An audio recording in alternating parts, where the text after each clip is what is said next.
ছেলে যখন আল্লাহর রসুলের কাছে অভিযোগ করছিল যে আমি 2 হাতে কামাই, বাবা 2 হাতে খরচ করে, একটু যদি শাসায়া দিতেন। তা আল্লাহর রসুল বাবার কাছে লোক পাঠাইছে ডাইকা আনার জন্য। লোক যখন বাড়িতে পড়ছে অবেলা, তো জিজ্ঞাসা করছে অবেলা ডাকলো কেন? বলে তা তো জানি না। বলছে আল্লাহর রসুলের কাছে কে বসা? বলে তোমার ছেলেকে বসা দেখছি। তো বাবা আসতেছিল আর মনে মনে কবিতা পড়তেছিল, কবিতা মনে মনে, না ঠোঁট হেলতে ছিল না জিহ্বা নড়তে ছিল, শুধু মনে মনে। জিবরিল আলাইহিস সালাম আগে এসে বলে গেছে আসতেছে, সালাম দিবে, জবাব দিয়ে আগে কবিতাগুলা শুনে নিয়েন, লম্বা কবিতা। তা আল্লাহ রসুলকে সালাম দেওয়ার পরে আল্লাহ রসুল জবাব দিয়ে জিজ্ঞাসা করছে কবিতা বলো। বলছে আপনাকে খবর দিল কে? আমি তো ঠোঁটো হেলাই নাই, জিহ্বাও নাড়াই নাই, মনে মনে আবৃত্তি করতেছিলাম। আল্লাহ রসুল ইশারা দিয়ে বলতেছিল নব্বানি আল আলিমুল খাবির। আল্লাহ জানায়া দিছে, আল্লাহ জানায়া দিছে। ওই সাহাবী বলতেছিল যে যখন একা ছিলাম বড় স্বপ্ন ছিল 2 জন হব। যেদিন 2 জন হইলাম, দুজনেরই স্বপ্ন ছিল আমাদের কোল ভরবে। আর যেদিন তুই জন্ম নিলি, 2 জনেই সিদ্ধান্ত নিলাম আর নিজের জন্য বাঁচবো না, বাঁচবো তো বাঁচবো এই কলিজার টুকরার জন্যই বাঁচবো। আমি তো বলি এই অটোওয়ালারা যারা অটো চালায়, ওরা প্রতিদিন 200-400 গালি খায়া বাড়িতে ফিরে, ঠিক না? আবার কেউ অটো চালানো থাকলে রাখবেন না, 200-400। আর যুবকের পাল্লায় পড়লে তো থাপ্পড় খাইও বাড়িতে ফিরে, ঠিক না? সত্য তো? হ্যাঁ, এইখানেও পাওয়া যাবে। এই পর্যন্ত কতজনকে থাপড়াইছে, ঠিক না? কিন্তু পরের দিন সকালে ও আবার অটো নিয়ে বাইরে। কেন কেন বাইরে? আত্মমর্যাদা বলতে কিছু নাই। কালকে তো 100 গালি খাইলো, 3টা থাপ্পড় খাইলো। উচিত তো ছিল আত্মমর্যাদার দিকে তাকায় যে আর অটোতে হাত লাগবে না। কিন্তু সকালে যখন বাচ্চাদের চেহারা দেখে, স্ত্রীর চেহারা দেখে, তো সব ভুলা যায়, আবার অটো নিয়ে বাহির। সত্য তো? হ্যাঁ, সাহাবী ওইটাই বলতেছিল যে তুই যখন জন্ম নিলি আমরা 2 জন সিদ্ধান্ত নিলাম আমাদের জন্য আর বাঁচবো না, তোর জন্য বাঁচবো। আমি বুড়া হইতেছিলাম, তুই জোয়ান হইতেছিলি, আমরা 2 জনেই বুড়া হইতেছিলাম। আমাদের যৌবন তোর ভিতরে ট্রান্সফার হইতেছিল। আজকে তুই যুবক হয়ে গেলি, আমি বুড়া হয়ে গেলাম। তুই 2 হাতে কামাস আর আমি খরচ করি। হয় তুই যদি আমাকে একজন হিতাকাঙ্ক্ষী ভাবতি, বাপ না ভাইবা একজন হিতাকাঙ্ক্ষীও তো ভাবতে পারতি, একজন মোহসেনও তো ভাবতে পারতি যে আমি তোর উপরে এহসান করছি। রাসূলের কাছে আমার বিরুদ্ধে অভিযোগ, আমি সংক্ষেপ করলাম। আল্লাহর রসুল আব্বাকে দেখেন নাই, শূন্যতা তো ছিলই, ঠিক না? বাবাকে তো দেখেন নাই। বাবাকে না দেখার যে একটা শূন্যতা, এটা তো আল্লাহর রসুলের ভিতরে সদা সর্বদা ছিল, ঠিক না? বাবাকে না দেখার শূন্যতা, ওই শূন্যতার ভিতরে সাহাবী আঘাত করতেছিল আর চোখ দিয়ে পানি ঝরতেছিল, দাড়ি ভিজা, বুক বাসতেছিল। যখন কবিতা শোনানো শেষ, আল্লাহর রসুল যুবকের কলার ধরছেন আর দৈরা বলছে কুম আনতা ও মালুকা আবিকা, ওঠ, তুই আর তোর মাল তোর বাপের বিরুদ্ধে অভিযোগ। তো যেটা বুঝাইতেছিলাম, আমি নরসিংদীর মানুষ, আল্লাহর নাফরমানিতে আল্লাহ এত নারাজ হইতেন না আজকে যত আমাদের উপরে নারাজ।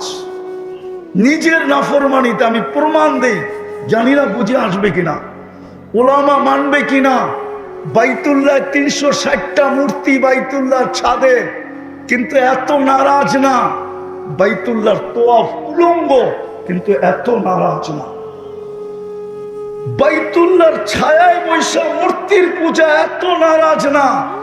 শুধু বন্ধুর দিকে আবুল আহাব আঙ্গুল উঠাইতে দেরি আর মুখ দিয়া চিৎকার দিতে দেরি, তাব্বান লাক বলতে দেরি।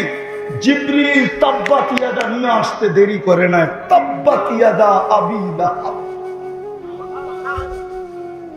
এতদিন পর্যন্ত কিন্তু নারাজ হন নাই। 60টা মূর্তি, 360টা তোয়াব চলতেছে উলঙ্গ। ওই বাইতুল্লাহ চত্বরে এসব পূজা হইতেছে গায়রুল্লাহ, এত নারাজ হন না। কিন্তু বন্ধুর উপরে আঙ্গুল উঠাইতে দেরি। আজকে যুবক, তোমাদের পায়ে ধরে বলি, তোমাদের চুলের স্টাইল দেখলে আমার কান্না আসে। হয় কবে যে তোমাদেরকে আমি কান্না করে দেখাইতে পারবো জানি না। তুমি নেটে দেখা চুল কাটো, নেটে দেখা। মুসলিম সমাজ শিক্ষিত, অশিক্ষিত, সুশীল, বুদ্ধিজীবী, শুদ্ধিজীবী, কুরআন তো সুস্পষ্ট বলে, লান তারদা আনকাল ইহুদ ওয়ালান নাসারা হাত্তা তাত্তাবিয়া মিল্লাতাহুম। ওদের রঙে যতই রঙিন হও, আমি আল্লাহ এক বালু কণা পরিমাণ ভালোবাসা ওদের দিলে তোমাদের জন্য হতে দিব না, না, না, না, না। ভালোবাসার ভান্ডার কার কাছে? ভালোবাসা কে পয়দা করে? যদি আল্লাহ পয়দা না করতো তাহলে ওদের চেহারায় ছ্যাক খাওয়ার ছাপ হইতো না। প্রতি বছরই তো 14 তারিখে এই যুবকরা ছ্যাক খায়, ফুলও দেয়, হোটেলেও খাওয়ায়, পার্সেলও দেয়, পারে না খালি কলিজাটা বুনা করে দিতে। যদি ডাক্তারি সায়েন্স বলতো যে কলিজা বাড়ি করলে তুই মরবি না, তাহলে ওরা তো কলিজা বুনা করে 14 তারিখে দিয়া দিত। তারপরও আমারে একবারের জন্য লেখা দে I.U, যাতে আমার ইজ্জতটা বন্ধুগো কাছে থাকে। তুই খালি লেখা দে, ভালোবাসিস না, ঠিক না? সত্য তো। ভালোবাসা কে পয়দা করে? হ্যাঁ, তোমরা তো এটা বিশ্বাস করো না। বিশ্বাস করলে 14 তারিখে ফুল দিয়া সাক্ষাও কেন? আমি তো 14 তারিখে আমেরিকাতে দেখছি, নিউ ইয়ার। তোমার মতো পাগল তো দেখি নাই যে ফুলও দিলা, হোটেলেও খাওয়াইলা, পার্সেলও দিলা। আমেরিকা তো দেখছি দেখা হইলে গালে গাল লাগায় আর খালি মুখ দিয়া বলে ইউ আর মাই হানি, তুই আমার মধু, বা শেষ। হোটেল, আবার ফুল, আবার পার্সেল। তোমরা তো বাপের গলায় পাড়া দিয়া টাকা বের করো ওই দিন। মার গলায় পাড়া দিয়া কও নাক ফুল দে, আমি বেচ্চা ফুল কিনবো, ঠিক না? আবার ঠিক কও। হায় হায়, কই যাও তোমার করে লয়। আল্লাহ সুস্পষ্ট ঘোষণা দিতেছে যে কখনো বিন্দু পরিমাণ ভালোবাসা তোমাদের জন্য আমি ওদের দিলে হইতে দিব না, না, না। তারপর তুমি ওদের রঙে রঙিন হও কি করে, চুল কাটো কি করে ওদের স্টাইলে, অথচ আল্লাহ তো বলছিল আমার বন্ধুর গোলাম হও। তো যেটা বুঝাইতেছিলাম, মৃত্যু অবধারিত, কিন্তু প্রশ্ন হলো প্রস্তুতি কতটুকু। কোনো পরিচয় তো এখানে চলবে না, এটাও প্রমাণ করলাম। আপনি বলবেন প্রস্তুতি নিতে হবে কেন? সারাদিন বুক করবেন আল্লাহটা। আফাহাসিবতুম আন্নামা খালাকনাকুম আবাস ওয়া আন্নাকুম ইলাইনা লা তুরজাউন। আল্লাহ বলে সব তুমি অনার্থক সৃষ্টি, তোমার পিছে অনার্থক ব্যয়। প্রযুক্তির সাথে যদি মিলানো হয় তাহলে ডেলি কোটি টাকা বিল আসবে, কোটি টাকা। একটা একটা করে যদি আমি মিলাই, শুধু অক্সিজেন মিলাইলাম, ডেলি 16,500 টাকা বিল হয়। যদি পার শ্বাসে 1 পয়সা হয় তাহলে ডেলি 1600 টাকা বিল হয়। যদি খাওয়ার ঘ্রাণ চেক করতে হইতো মেশিন দিয়া, তাইলে কয় টাকা বিল হইতো? নাক অটোমেটিক চেক করে দেয় ঘ্রাণ ঠিক আছে কিনা, জিহ্বা অটোমেটিক চেক করে দেয় স্বাদ ঠিক আছে কিনা। এইগুলা যদি প্যাথোলজি সেন্টারে পড়তে, খাওয়ার আগে, পানের আগে যদি চেক করতে হইতো, তাহলে বোঝা যেত বান্ডেল কতটি লাগে, ওর জন্য পরিশ্রম কতটুকু লাগে। এখন তো 8 ঘন্টা পরিশ্রমে চলে, তখন 24 ঘন্টা পরিশ্রম করলেও মনে হয় চলতো না। বিল তো ভরতে হবে, নাইলে তো জাগারটা জায়গা আল্লাহ খাড়া করায় দিবে, জাগারটা জায়গায় অফ করায় দিবে। আল্লাহ অফ করাইতে পারে যে এক ফোঁটা পানির থেকে মানুষ বানাইতে পারে। পাওয়ার পরেও যদি নাকি মানুষ, পাওয়ার পরে মানুষ যদিও নাকি অকৃতজ্ঞ হয়ে যায়, মানুষের স্বভাব পাওয়ার পরে অকৃতজ্ঞ হয়ে যায়। কোরআনও বলে কুতিলাল ইনসানু মা আকফারা, মানুষ পাওয়ার পরে অকৃতজ্ঞ হলি কি করা? মানুষ পাওয়ার পরে অকৃতজ্ঞ হয়ে যায়।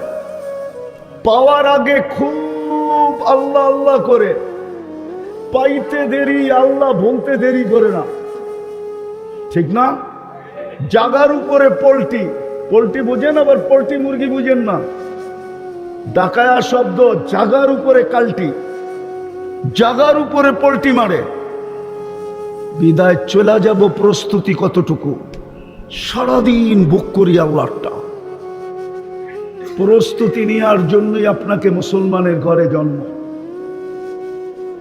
মুসলমানের ঘরে নিজের ইচ্ছায় আসেন নাই, বেনিফিট একদিন বুঝে আসবে। মুসলমানের ঘরে জন্ম নেওয়া, শুধু জন্ম নেওয়ার বেনিফিট আজকে বুঝে আসবে না, কিন্তু একদিন বুঝে আসবে মুসলমানের ঘরে জন্ম নেওয়ার বেনিফিট কি।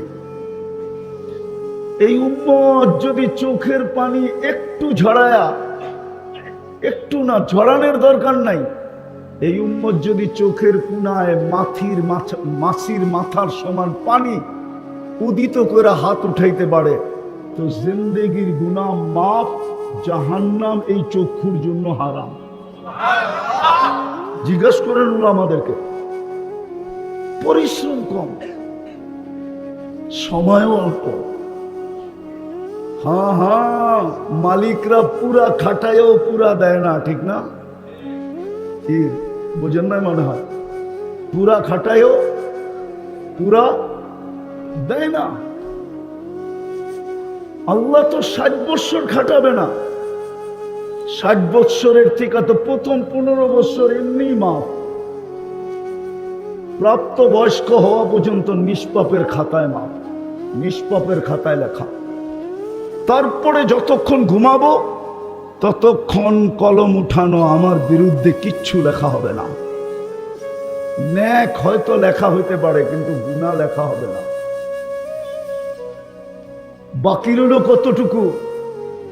অতটুকুই তো সময়, অতটুকুই পরিশ্রম, কিন্তু ছোঁয়া প্রস্তুতির ঘাটতি বহুত বড়।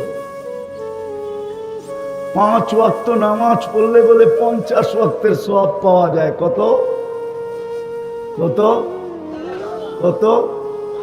ওটা একা একা চুপে চুপে পড়লে। মসজিদে 5 ওয়াক্ত পড়লে 1350 ওয়াক্তের সওয়াব পাওয়া যায়। 1350 ওয়াক্তে। হুজুররা মনে হয় মানে না। জামাতের নামাজ একা একই নামাজের চেয়ে 27 গুণ বেশি। তো একা একই পড়লেই তো 1 10, 10কে 27 দিয়া গুণ দিলে 270, 5 দিয়া গুণ দিলে 1350। যা হোক, কথা শুরু করা যাক। একটা জিনিসে শুধু আমরা শুনতে শুনতে না, দেখতে দেখতে অভ্যস্ত। মৃত্যুর কথা শুনতে শুনতে না, দাফন করতে করতে, জানাজা পড়তে পড়তে,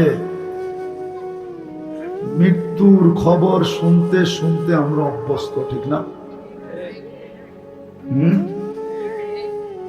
বেশিরভাগ ওই লোকই হবে এইখানে, বেশিরভাগ হবে যাদের দাদা পরদাদা নাই, ঠিক না? হয়তো বাবা আছে, মা আছে, কিন্তু দাদা নাই, ঠিক না? আচ্ছা, দাদাও রইল, পরদাদা নাই, ঠিক না? তো মৃত্যুর খবর শুনতে শুনতে, জানাজা পড়তে পড়তে, দাফন করতে করতে আমরা অভ্যস্ত, ঠিক না? আর এটাই তো চির সত্য, একদিন আমাদেরও মরতে হবে, ঠিক না? না মরতে হবে না? একদিন আমাদেরও চলে যেতে হবে। এইখানে যে আসছে তাকে চলে যেতে হবে,